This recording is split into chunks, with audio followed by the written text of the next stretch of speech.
पा रही हूँ। इसमें क्या है? सामान है कुछ मेरा।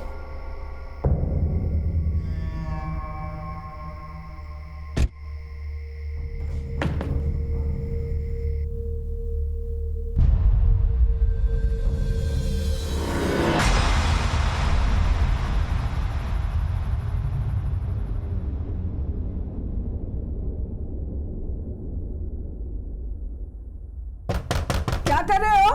दरवाजा क्यों नहीं खोल रहे हो? अरे अभी सिद्धि कर रहा हूं। विघ्न होगा अगर दरवाजा खोलूंगा तो। दरवाजा नहीं खोल सकता अभी।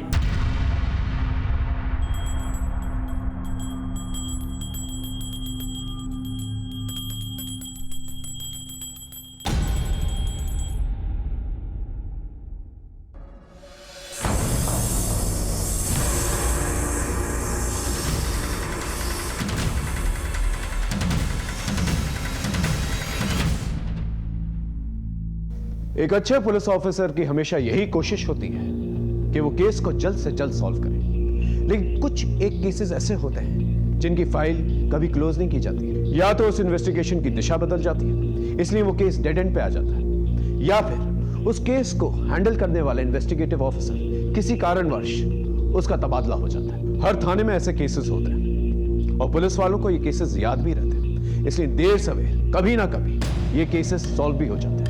आज का केस भी कुछ ऐसा ही केस है जो 2 साल से अटका पड़ा था और दोबारा छानबीन करने पर यह केस इंडिया का एक अनोखा केस बन गया। फिर इस केस के खुलासे से अपराध को अंजाम देने के नए और नायाब तरीके सामने आए, जिसने हम पुलिस वालों को भी हैरत में डाल दिया।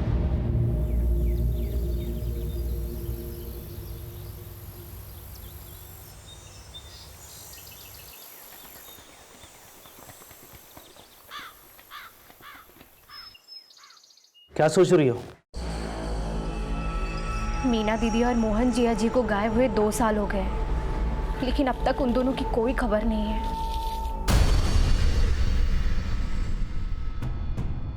अब 2 साल में कोई खबर नहीं आई तो अब क्या खाक आएगी?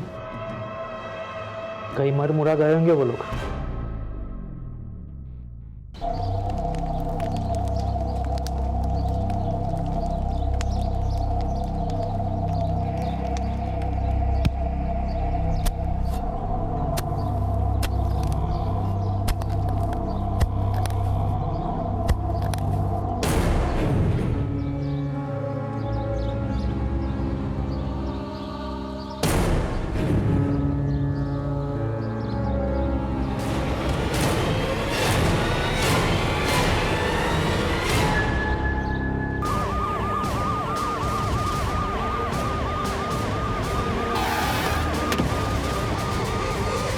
बीच में से हटिए, हटिए।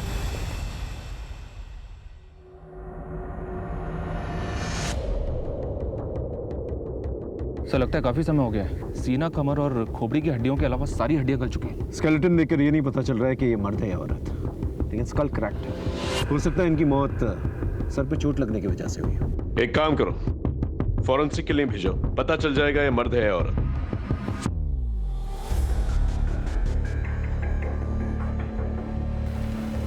ये देखिए सर, ये मिला है। ये तो किसी बैंक का कार्ड है, नाम ठीक से दिखाई नहीं दे रहा लेकिन नंबर साफ है। पता करो ये किसका कार्ड है, नंबर से पता चल जाए कार्ड होल्डर कौन है। सर इस जमीन का मालिक कौन है? साहब वैसे तो ये ज़मीन सौरभ अग्रवाल की है, लेकिन 2 महीने पहले PWD डिपार्टमेंट ने ये ज़मीन सड़क निर्माण के लिए खरीदी थी। अब देखिए ना, आज ही से सड़क का काम शुरू हुआ और आज ही ये दोष से मिली है। इस पूरी जमीन की खुदाई करवा, देखो क्या निकल कर आता है। और ये क्या नाम बताया इसका? सौरभ अग्रवाल। सौरभ अग्रवाल को पूछताछ के लिए मिलो। सर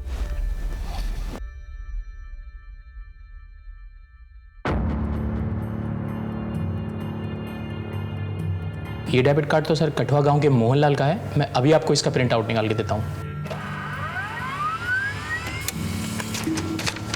सर ये रही उसकी फ़ोटो और कम्युनिकेशन डिटेल्स। साहब जैसे ही थाने से फ़ोन आया मैं दौड़ा चला आया। मुझे कुछ नहीं मालूम साहब। वैसे ही मैं शहर में नौकरी करता हूँ, मेरा यहाँ आना जाना बहुत कम होता है साहब। आपकी ज़मीन पे 2 अवशेष मिले, आपके इसके बारे में कुछ नहीं मालूम? नहीं साहब, मुझे इस बारे में कुछ भी नहीं मालूम। ठीक है, आप जा सकते हैं, लेकिन दोबारा ज़रूरत पड़ने पर आपको बुलाएंगे। ओके जी साहब। प्लीज़। सर हाँ तो सर मैं खेतों में स्केलेटन्स के साथ जो डेबिट कार्ड मिला था, ये रही उस डेबिट कार्ड की डिटेल्स। मोहनलाल, ये वही मोहनलाल है जो अपनी पत्नी मीना लाल और बेटी राधा लाल के साथ गायब हो गया था। गाँव वालों ने इसके खिलाफ लूटपाट और चोरी का केस भी दर्ज किया था। ये रही उस केस की फाइल।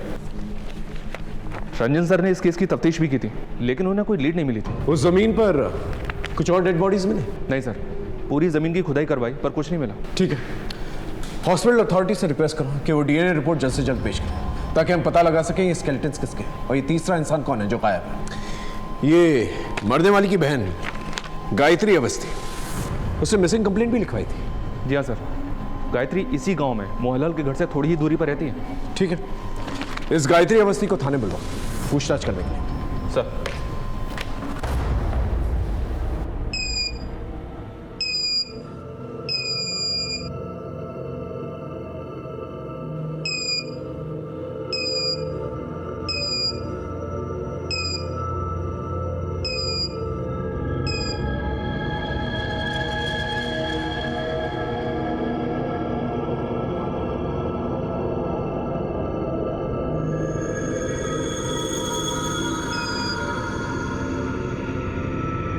एक्सक्यूज़ मी सर, आप लोग अंदर नहीं जा सकते।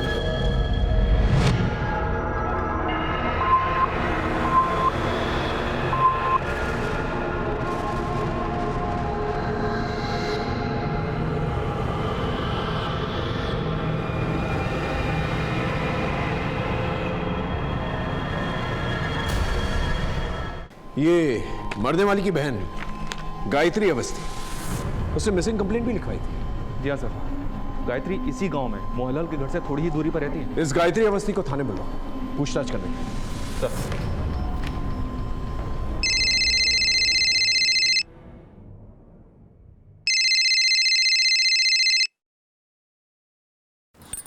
हेलो जी, मैं गायत्री अवस्थी बात कर रही हूँ। जी क्या? साहब, जीजा जी बहुत नेक इंसान थे, पर समय के फेर ने सब बर्बाद कर दिया।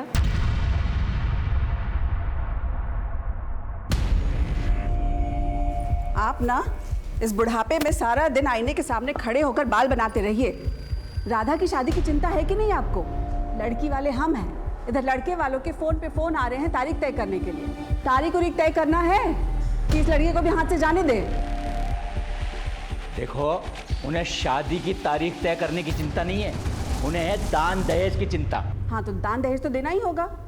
अरे रीति रिवाज है, पर आपकी करतूतों की वजह से ना आपने सारे दरवाजे बंद कर दिए। अरे कोई दरवाजे बंद नहीं हुए, बेकार की बात है। उसके बाद ये कर्जे वाले दिन, ये खराब दिन, इनसे हमें हमेशा के लिए छुटकारा मिल जाएगा।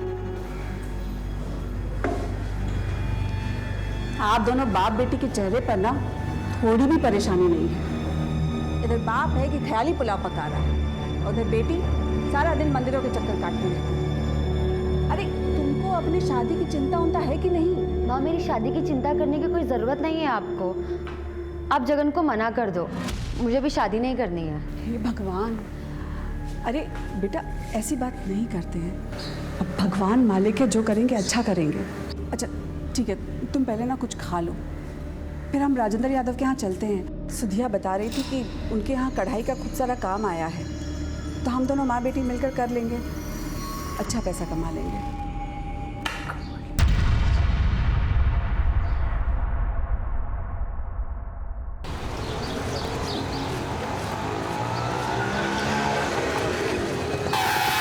अरे चाची आइए बैठिए, मैं घर छोड़ देता हूँ। मैं पैसे लेकर नहीं आई हूँ। अरे पैसे की कौन बात कर रहा है चाची, मैं घर ही जा रहा हूँ। आइए बैठिए आप दोनों, मैं छोड़ देता हूँ। आओ ना।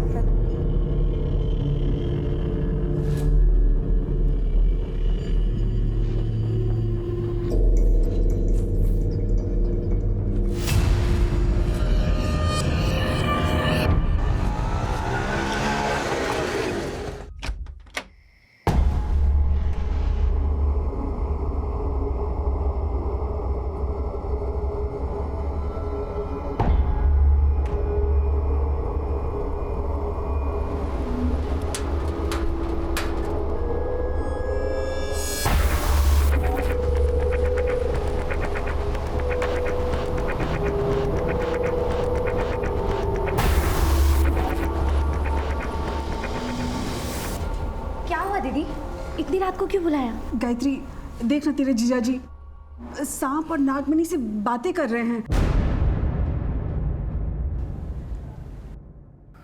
जय हो नाग देवता, जय हो। पर ये सब क्यों कर रहे हैं दीदी? उनकी ये अतरंगी कामना मुझे कुछ समझ में नहीं आ रहा है, वो क्या चाह रहे हैं।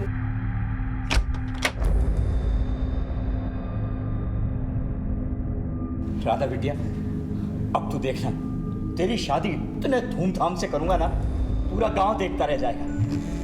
और गायत्री, बस 11 दिन की बात है, उसके बाद मैं तेरी और अशोक की किस्मत बदल के रख दूंगा। तू देखना तेरे जीजा जी क्या करते हैं तेरे लिए। तो क्या हमारा 15 लाख का कर्जा भी उतर जाएगा? अरे 15 लाख का कर्जा तो उतर ही जाएगा, हमारी तिजोरी भी भरी रहेगी।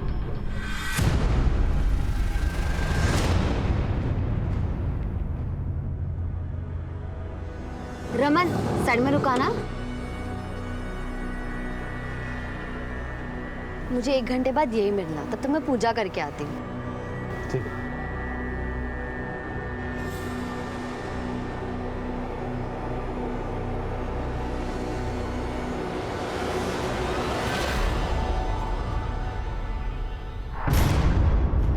राधा, कहाँ रहती हो आजकल? ना फोन करती हो ना फोन उठाती हो, कल मिलने भी नहीं आई। शादी तक कितना तक पाओगी क्या? इरादा क्या है तुम्हारा? हमारी तुम्हारी कोई शादी नहीं हो रही, इसलिए ना ही अपना टाइम वेस्ट करो और ना ही मेरा। लेकिन क्यों? अब सगाई कर ली तो शादी करने में क्या परेशानी है? कोई परेशानी नहीं है, बस इतना समझ लो ये शादी नहीं हो सकती।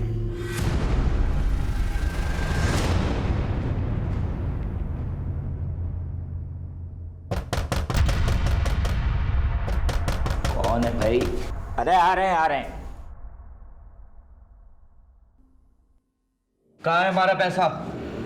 कर्जा लिया है या दान लिया है? लौटाने का नाम ही नहीं ले रहा और मुंह छिपा छिपा के भाग रहा है। अरे 10 दिनों के बाद मैं तुम्हारा सारा पैसा वापस कर दूंगा, और चाहिए तो मुझसे सूद पे पैसे लेके जाना। 10 दिन में ऐसी कौन सी करामात होने वाली है? दिखाता हूं, ये देखो, इन 2 डिब्बों में है करामातों की कुंजी। क्या है इन डिब्बों में? खुद ही देख लो। जरा हम भी तो देखें। देखो।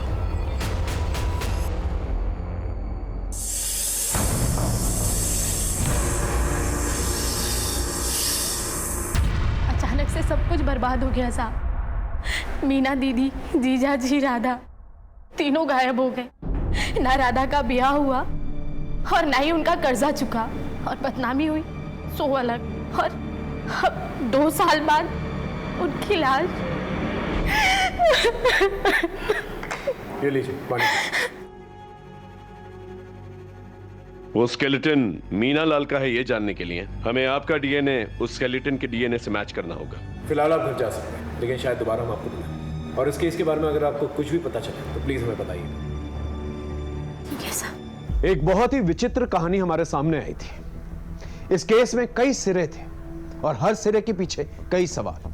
हम हर एक सवाल के पीछे जवाब ढूंढ रहे थे, हम हर एक पहलू को टटोल रहे थे। यहां एक मजबूत दस्तक यह थी कि मोहन लाल को एक सोची समझी साजिश के तहत शिकार बनाया गया था। अब ये कौन था, क्यों कर रहा था और कैसे कर रहा था, इन सवालों का जवाब हमें ढूंढना था।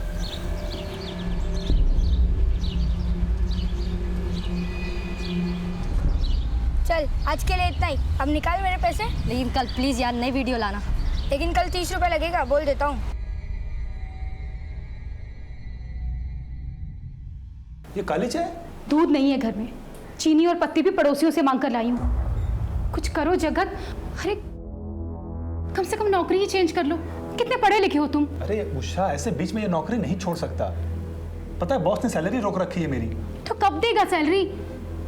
तो मुझे अपने भाइयों से भी मदद नहीं लेने देते। अरे उनसे मदद लेके मरना है क्या मुझे?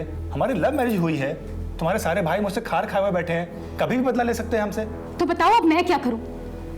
गर्व को भी स्कूल नहीं भेज रही हूँ, स्कूल वाले बार बार फीस मांगकर उससे सारे बच्चों के सामने टॉर्चर करते हैं। देखो मैं बात करता हूँ बॉस, अगर सैलरी मिल जाए तो थोड़ी राहत हो जाएगी। मम्मी भूख लग रही है, जल्दी खाना दो।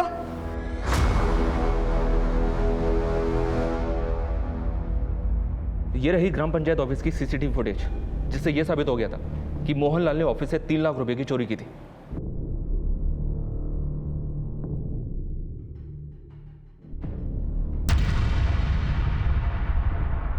चोरी के अलावा और कोई कंप्लेंट है? जी सर, उसने गजेंद्र सिंह उर्फ गज्जू और सत्येंद्र सिंह उर्फ सत्तू से भी 1-1 लाख रुपए उधार लिए थे। ये गजेंद्र सिंह और सत्येंद्र सिंह, ये वही लोग हैं ना जिनकी मौत 2 साल पहले हुई थी मोहनलाल के घर पे सांप के काटने की वजह से? जी सर। लेकिन उन दोनों की लाश हमें जंगल में मिली थी और हमने उन दोनों की लाशों का पंचनामा भी किया था।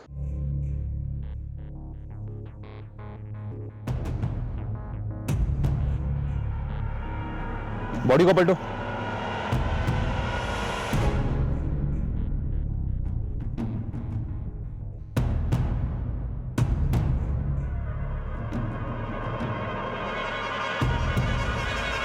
दोनों बॉडीज पूरी तरह से नीली पड़ गई हैं।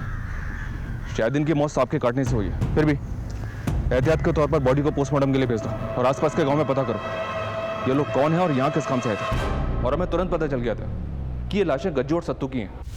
फिर गांव के पंचों ने मोहनलाल के खिलाफ शिकायत दर्ज की थी। हम इंक्वायरी के लिए मोहनलाल के घर पहुंचे तो वहाँ ताला लगा हुआ था।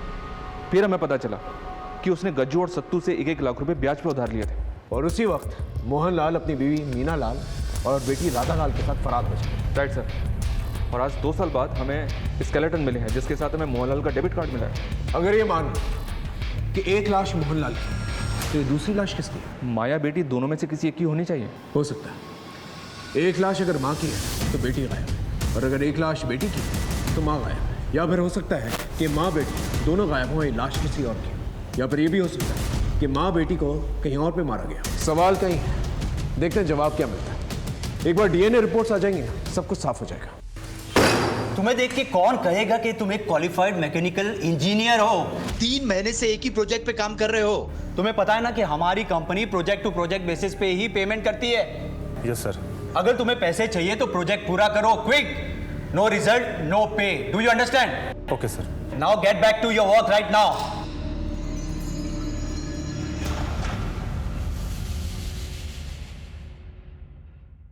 क्या हुआ? सैलरी मिली क्या? नहीं,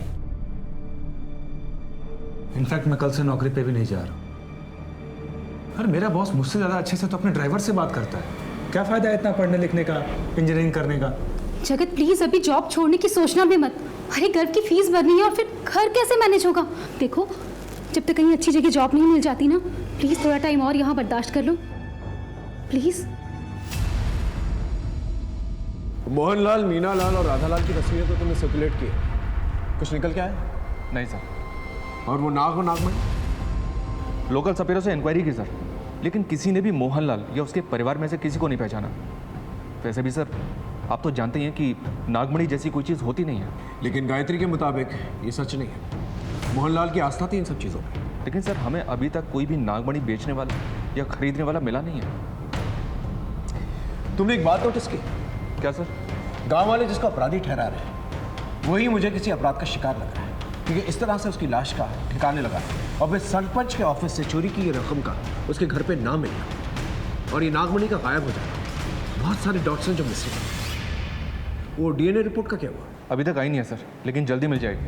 अब तक खबरी को गांव में भेजो, देखो क्या निकल के आता है। Okay sir.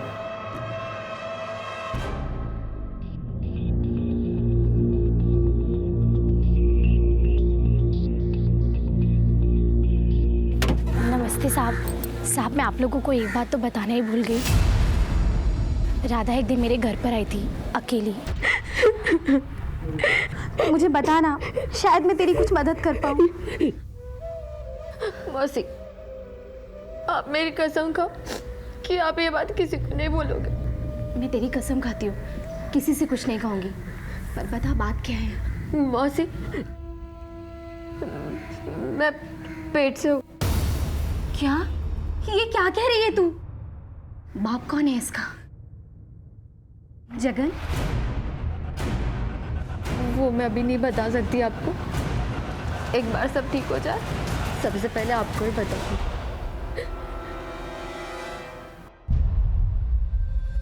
दीदी, आपका भाई? सर हम इन्वेस्टिगेशन के इस एंगल को ओपन करते हैं और राधा के बारे में पता करते हैं। आपको क्या लगता है, राधा अपनी मर्जी से प्रेग्नेंट हुई थी या उसके साथ जबरदस्ती की गई थी? साहब अगर जबरदस्ती नहीं होती तो वो रोती क्यों? मुझे तो यकीन है ये काम उस लिच्चड़ मनोज मिश्रा ने ही किया होगा। जीजा जी ने उससे पैसा उधार लिया था।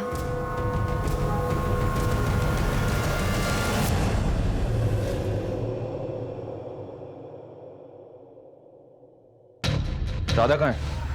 कौन राधा? ज्यादा होशियार मत बन, समझा? राधा मोहनलाल की बेटी जो तेरे कुत्ते की फैक्ट्री में काम करती थी, और वही मोहनलाल जिसने तुझसे कर्ज लिया था। अभी कुछ याद आया है? यहीं पे कुछ और तरीके से याद दिलाऊं? अच्छा, वो राधा। वो तो पूरा परिवार 2 साल से गायब है। गायब है या तूने गायब कर दिया है? देख मनोज, हमें सब पता चल गया। राधा तेरे बच्चे की मां बनने वाली थी। तू शादीशुदा है, कहीं तेरी शादी ना टूटे इसलिए तूने सबसे पहले राधा को मारा।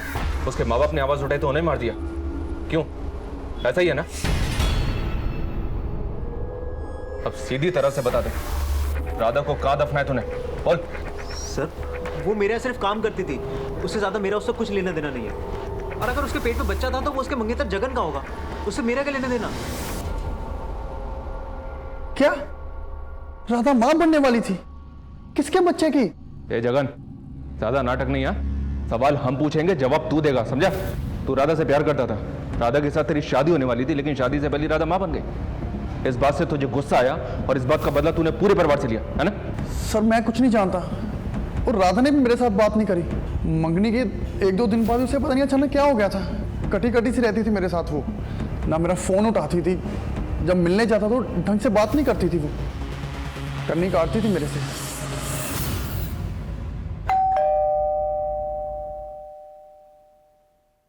ये लो 1000 रुपए। रुको, कहाँ से लाई ये पैसे? अपने कान के बुंदे बेच कर लाई हूँ। मैं गर्व का फ्यूचर ऐसे बर्बाद होते हुए नहीं देख सकती, और उसे पढ़ने के लिए भी नहीं बोल सकती। पता नहीं पूरा दिन कहाँ घूमता फिरता है। अब आप जाओ और उसके स्कूल की फीस भर दो। अरे अब जाओ ना।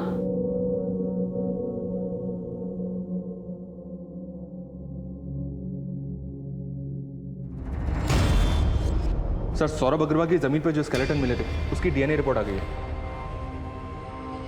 गायत्री अवस्थी के डीएनए से यह कंफर्म हो गया है कि एक लाश मीना लाल की है, और दूसरी लाश पर फॉरेंसिक के फेशियल रिकंस्ट्रक्शन के आधार पर उन्होंने कंफर्म किया है कि वो दूसरी लाश मोहनलाल की है। इसका मतलब राधा लाल ही गायब है। सर, गायत्री अवस्थी की बातों से लग रहा था कि राधा अपनी मौसी के काफी करीब थी। ऐसे में यह सब बहुत अजीब लग रहा है कि राधा 2 साल से अपनी मौसी से मिलने तक नहीं है।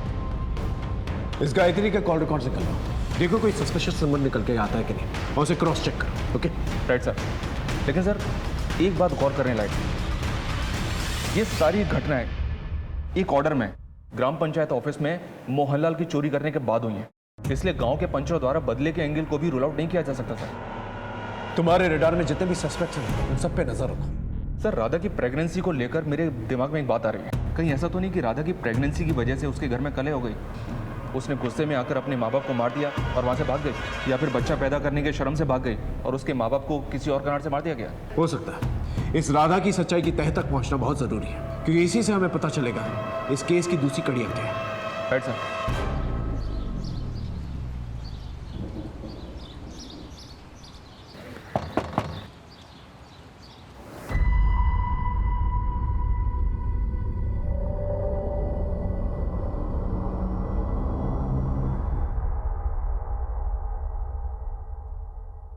स्कूल वाले मान गए 1000 रुपए में।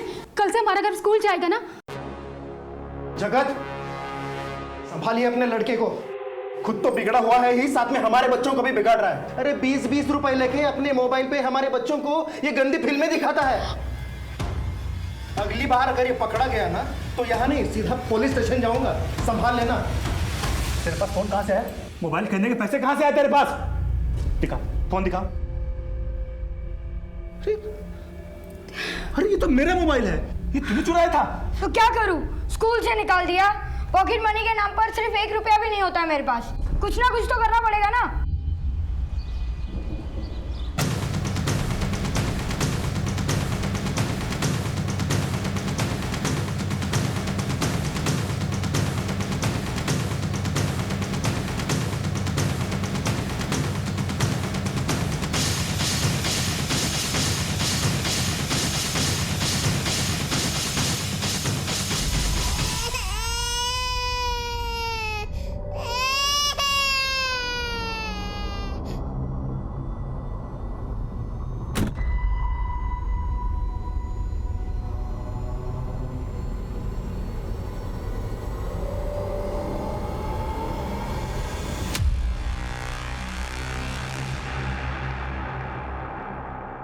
बच्चे का ठीक से देखभाल किया करो। बुखार है, अभी मैं दवाइयाँ लिख करके दे रहा हूँ, 2 दिन के बाद फिर से लाके दिखा लेना।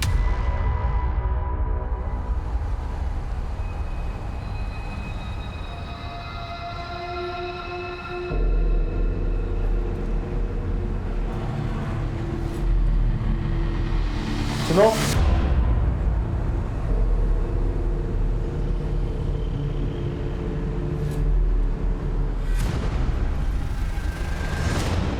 हमारी पूरी कहानी राधा के इर्द गिर्द फंसी हुई थी। हम जैसे जैसे इन्वेस्टिगेट कर रहे थे, राधा की कहानी और भी रहस्यमय होती चली जा रही थी। राधा के चरित्र के अलग अलग नैरेटिव्स हमारे सामने आ रहे थे, जिसकी वजह से हम अपनी थ्योरीज बनाने में थोड़ा सा कंफ्यूज हो रहे थे। 2 साल बीत चुके थे, केस में बहुत कुछ बदल गया था, लेकिन एक बात तय थी कि 4 लोगों की मौत हुई थी, जिसमें से सत्येंद्र सिंह और गजेंद्र सिंह की मौत सांप काटने की वजह से हुई थी, और मोहनलाल और मीनालाल को मारकर गाड़ दिया गया था। बहरहाल जिन जिन पे हमें शक था, हमने उनकी घेराबंदी कर ली, बस राधा लाल का कोई सुराग नहीं मिल रहा था। ऐसे में अचानक से मेरे ट्रांसफर पेपर्स आ गए। मेरा ट्रांसफर दिल्ली के प्रीत विहार पुलिस स्टेशन में हुआ। वहां पहुंचते ही एक बहुत ही अनोखा केस मेरे सामने आया। यह केस केवल अनोखा नहीं, बल्कि दूसरे केसेस से भी जुड़ा हुआ था।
सर, ब्लास्ट हुआ है, 2 लोग मारे गए और 2 लोग घायल हैं। बॉडीज को हॉस्पिटल भेज दिया गया है और फॉरेंसिक टीम को इन्फॉर्म कर दिया, कभी भी आती होगी।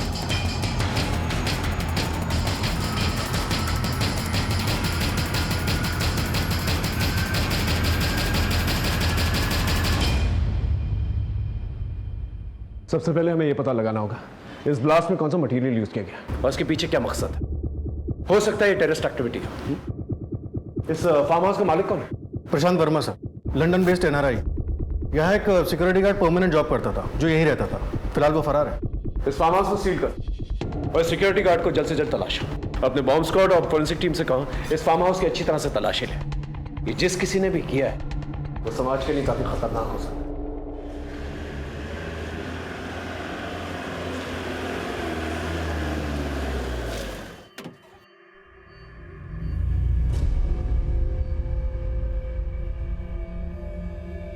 Hello sir. दीपक, हरीश। चलिए सर, पहले प्रेजेंटेशन देख लीजिए, उसके बाद देखते हैं क्या करना है।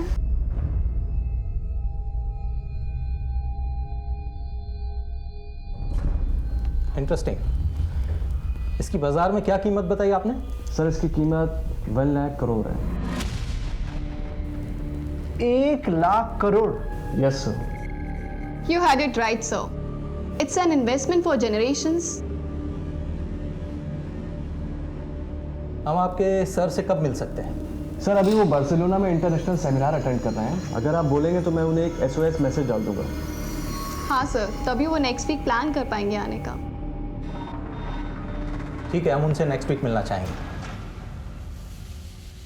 कंपनी तो काफ़ी नामी ग्रामी है और 2 साल से चल भी रही है। और ये देखिए इनकी वेबसाइट पर काफ़ी विदेशियों के साथ फोटोज़ डालें और ये उनके इंटरव्यूज़ भी। और साथ ही में ये खबर है कि इनके कई ब्रांचेज है यूरोप में भी। मुझे तो सब कुछ ऑथेंटिक लग रहा है। क्या कहता है फिर? डील लॉक कर। क्या? सर, फार्म हाउस ब्लास्ट में मरने वाले लोगों की शिनाख्त हो गई। एक का नाम है सुशील कपूर और एक अर्जुन चैटर्जी। दोनों के घर वालों को नहीं पता था कि वो यहाँ आए थे। उनके घर वालों को इस ब्लास्ट के बारे में भी कुछ नहीं पता। घर वालों की CDR रिपोर्ट निकालो, हम कोई चांस नहीं ले सकते। Right sir. घायलों की स्थिति क्या है? सर वो अब भी बात करने की स्थिति में नहीं है। उनमें से किसी एक को भी अगर होश आ जाता है तो हमें काफ़ी इन्फॉर्मेशन मिल सकती है। हॉस्पिटल के पीआरओ से टच में रहो। और ये ब्लास्ट की इमीडिएट फॉरेंसिक रिपोर्ट क्या निकली? सर ब्लास्ट में मीथेन गैस का इस्तेमाल हुआ था और ब्लास्ट में यूज़ हुए दूसरे केमिकल्स की रिपोर्ट आनी अभी बाकी है। और वो सिक्योरिटी गार्ड जो भागा था उसके बारे में कुछ पता चला? सर उसके पीछे एक टीम लगा रखी है, उसका फ़ोन अभी भी स्विच ऑफ जा रहा है और वो अपने गाँव भी नहीं पहुँचा है। चारों तरफ कड़ी निगरानी रखो और इस ब्लास्ट की तह तक पहुंचना हमारे लिए बहुत ज़रूरी है, वरना ये मीडिया वाले बहुत बड़ा बवाल खड़ा करेंगे।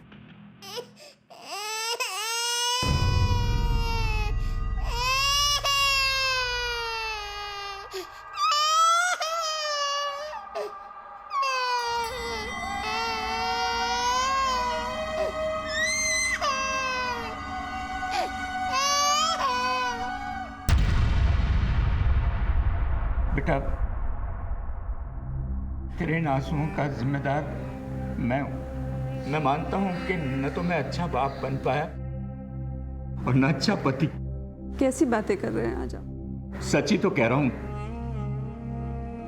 पर राधा बेटा, अब नहीं।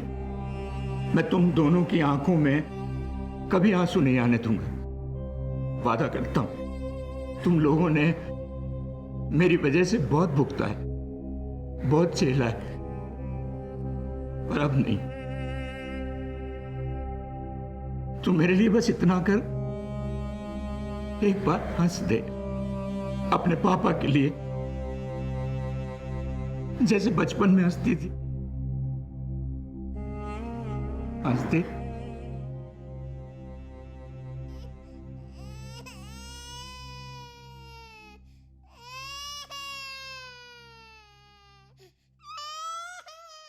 जैसा आप लोगों ने कहा, हमने पूरे 80 लाख रुपए फंड ट्रांसफर कर दिए हैं। That's great sir. हम लोगों ने भी सर को इन्फॉर्म कर दिया है।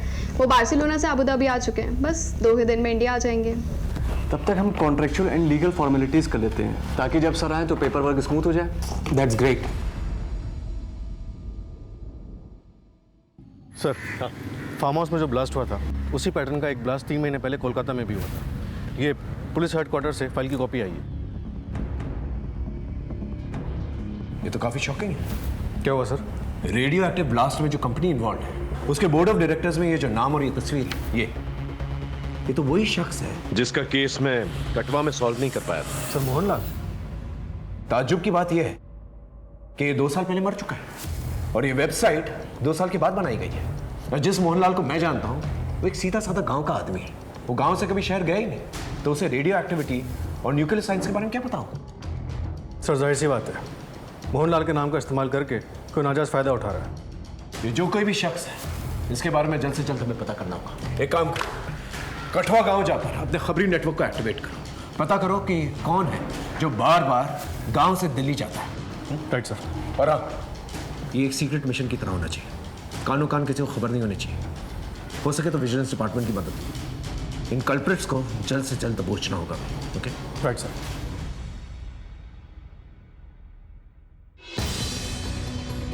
हमने और हमारी टीम ने एक रणनीति तैयार कर ली थी और हमने बहुत ही सावधानी से सारे कल्प्रिट्स को एक साथ बिना किसी हलचल के दबोचना चाहते थे ताकि कोई भी भाग निकलने में कामयाब ना हो सके।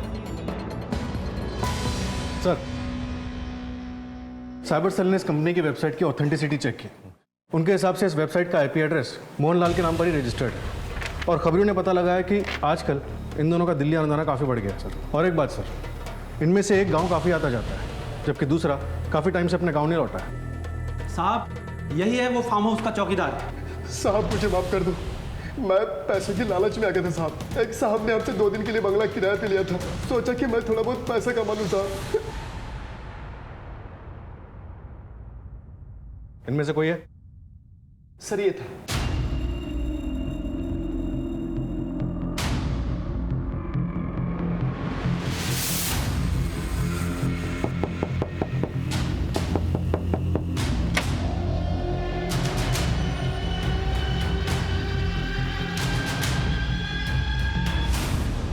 सर हेडक्वार्टर से इन लोगों के कारनामों की एक और लिस्ट आई है। इन्होंने गोरखपुर में दीवार और कपड़े के आर पार देखने वाले चश्मे को बेचकर 5 करोड़ की ठगी की।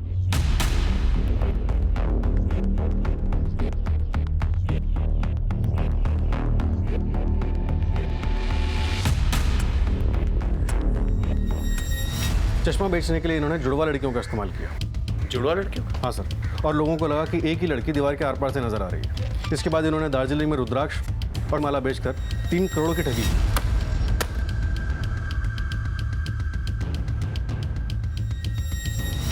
और कोलकाता और दिल्ली के रेडियो एक्टिव ब्लास्ट के बारे में तो हम जानते ही हैं। हमारे यहाँ 4 लोग मारे गए, वहाँ 2 लोग मरते मरते बचे। समझ में नहीं आ रहा कि ये माजरा है क्या। एक जगह पे 2 लोगों की जान को खतरा होता है, दूसरी जगह पे ब्लास्ट होता है। एक बार ये लोग पकड़े जाएं, फिर पूरा मामला साफ हो जाएगा। तो सर अभी हम क्या करें? हेडक्वार्टर्स के ऑर्डर्स का इंतजार करते हैं, फिर ऐसी रेड मारेंगे कि उन्हें भागने का मौका ही नहीं मिलेगा।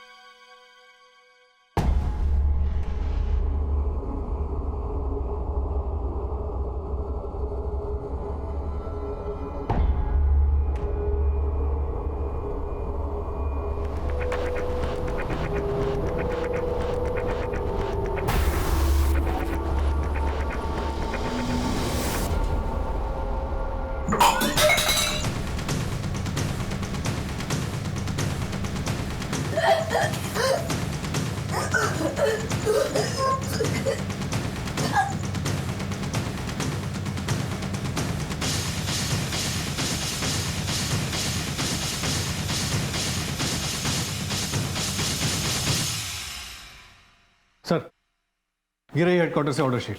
हम अपने एंड पे पूरी तरह से प्रिपेयर्ड हैं। अरेंजमेंट फुल प्रूफ है? पूरा अरेंजमेंट हो गया सर। हमारे सोर्सेज के हिसाब से सारे कल्प्रिट्स एक ही जगह पे मौजूद हैं। Go ahead.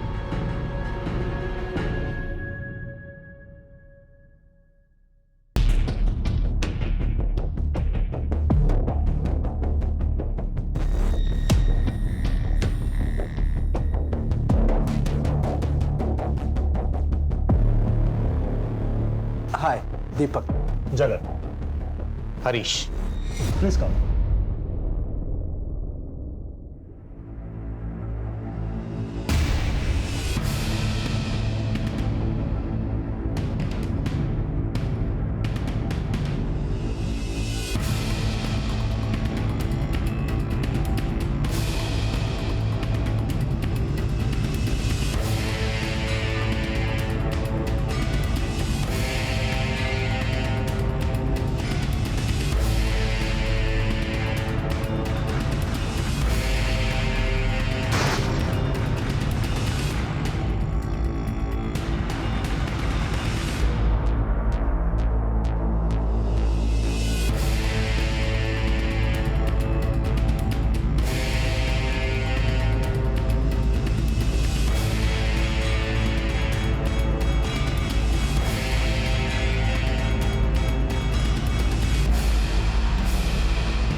हिलना नहीं, बस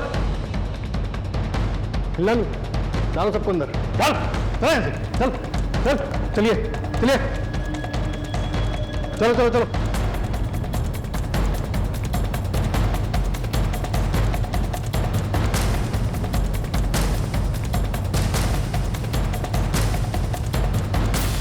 तुम दोनों जीजा साले न जाने कितने सपनों और जिंदगियों के साथ खेले हो।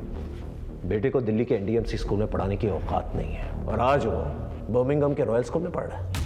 वाह, एक ऑटो रिक्शा चलाने वाला, एयरप्लेन चलाने की ट्रेनिंग लेने वाला है। तुम दोनों ने जो 2 सालों में किया है ना, वो एक हार्वर्ड ग्रेजुएट 10 सालों में ना कर पाए।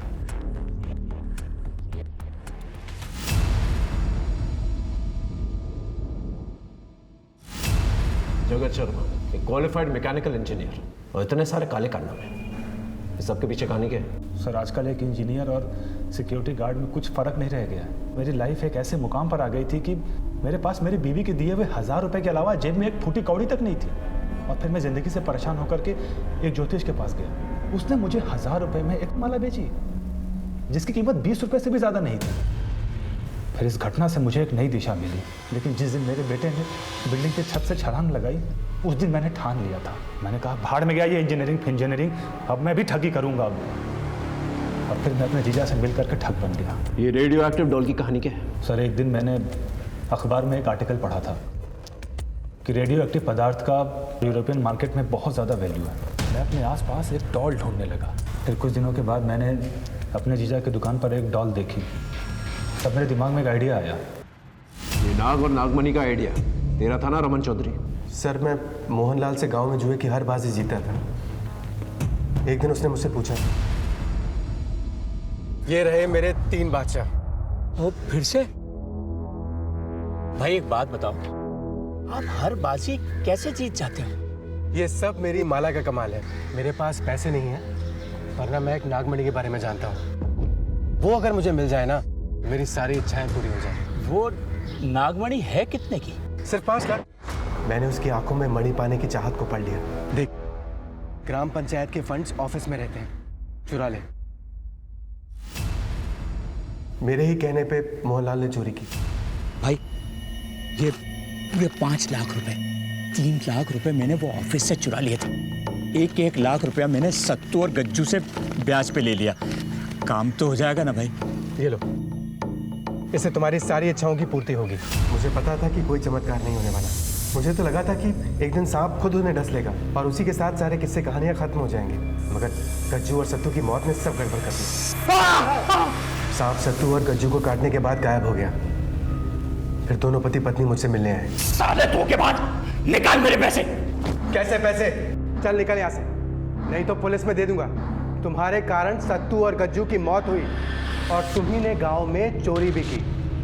पंचों ने तुम्हारे खिलाफ पुलिस में कंप्लेन भी करवा दी है। किसी को पता ना चले इसलिए मैंने लाशों को किसी सुनसान जगह पे गाड़ दिया।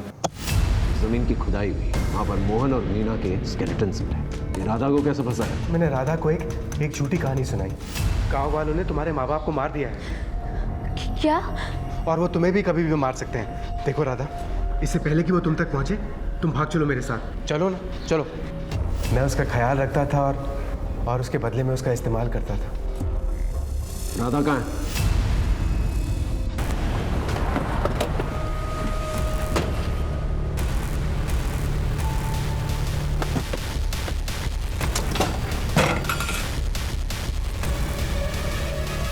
एम्बुलेंस को जल्दी बुला, जा क्विक। रमन के बताए गए पते से हमने राधा और उसके बच्चे को बचा लिया। राधा ने इस बात की पुष्टि की कि उसके बच्चे का बाप मनोज ही है। मोहनलाल के केस में एक बड़ी दस्तक छुपी हुई थी। उसने अपने अंधविश्वास में आकर अपनी बर्बादी की कहानी लिख डाली। जगत जैसे पढ़े लिखे लोग भी इस धोखाधड़ी के बाजार में सरगर्म हैं। वो अपने क्लाइंट्स को संतुष्ट करने के लिए किसी भी हद तक जा सकते हैं। माला पहन लेने से, रंग बिरंगे धागे बांध लेने से कोई चमत्कार नहीं होते। इनका इलाज सिर्फ और सिर्फ आपके पास है। इसी दस्तक के साथ मैं आपसे विदा लेता हूं। फिर मिलेंगे एक नए केस के साथ। तब तक देखते रहिए क्राइम पेट्रोल दस्तक, क्योंकि मकसद बताना नहीं, बचाना है। जय हिंद।